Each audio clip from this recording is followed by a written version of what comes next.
ఇక మొదటి అధ్యాయంలో 9వ వచనాన్ని మనం ధ్యానించుకుందాం. చదవండి. మన ప్రభు అయిన యేసుక్రీస్తు ఆయన తన కుమారుని సహవాసమునకు నమ్మదగినవాడు. హల్లెలూయా. ఈరోజు మనం దేవుని కొరకు మన యొక్క అంశం అంటే సహవాసము, క్రీస్తుతో సహవాసము. హల్లెలూయా. ఈరోజు ఇక్కడ దేవుని వాక్య భాగాన్ని మనం ధ్యానించుకుందామని చక్కటి మాట. ఎందుకంటే యేసుక్రీస్తు యొక్క సహవాసమునంట మనము కలిగి ఉండాలి.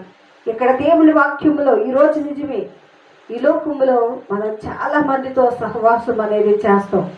అది ఎలాంటి సహవాసమై ఉన్నదంటే ఆత్మీయమైన సహవాసమై ఉండాలట. దేవునికి స్తోత్రం.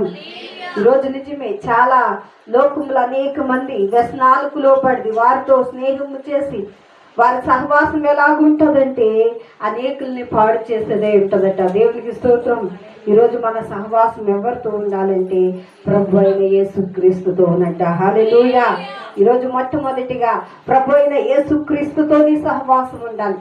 దేవాది దేవుడి లోకానికి దిగివచ్చి యేసుక్రీస్తు ప్రభు వారు ఎవరితో ఆయన సహవాసము చేశాడు అంటే గెత్సెమనే తోటలోనంట మరి తండ్రి యొద్ద ఆయన ఎలాగ ప్రార్థించారు అంటే ఆయన ప్రార్థనంట అనుదినము కూడా ఆయన మరి దేవుని తండ్రి అయిన దేవుని కంట సహవాసము కలిగి ఆయన నడుచుకున్నారట. దేవునికి స్తోత్రం.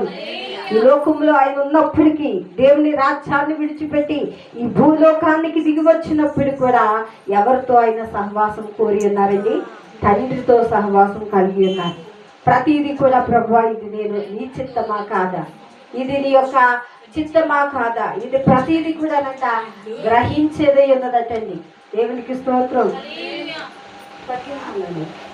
ఈరోజు నిజమే, ప్రభు కూడా మనకి చక్కటి మాట రాయబడింది. మరొకసారి వచ్చినాను చదవండి.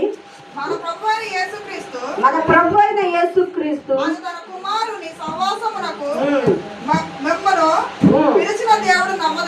మిమ్మల్ని పిలిచిన దేవుడు.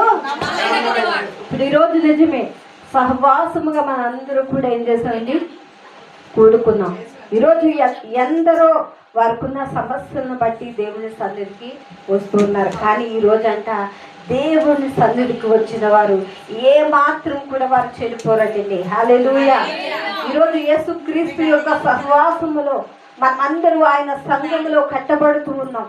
ఆయన సంఘములో సహవాసము, దేవుడితో మనం చేస్తున్న ఈ సహవాసము మనల్ని ఎలాగ నడిపిస్తుందో అంటే నీతిమంతులుగా తీరుస్తూ ఉందంట.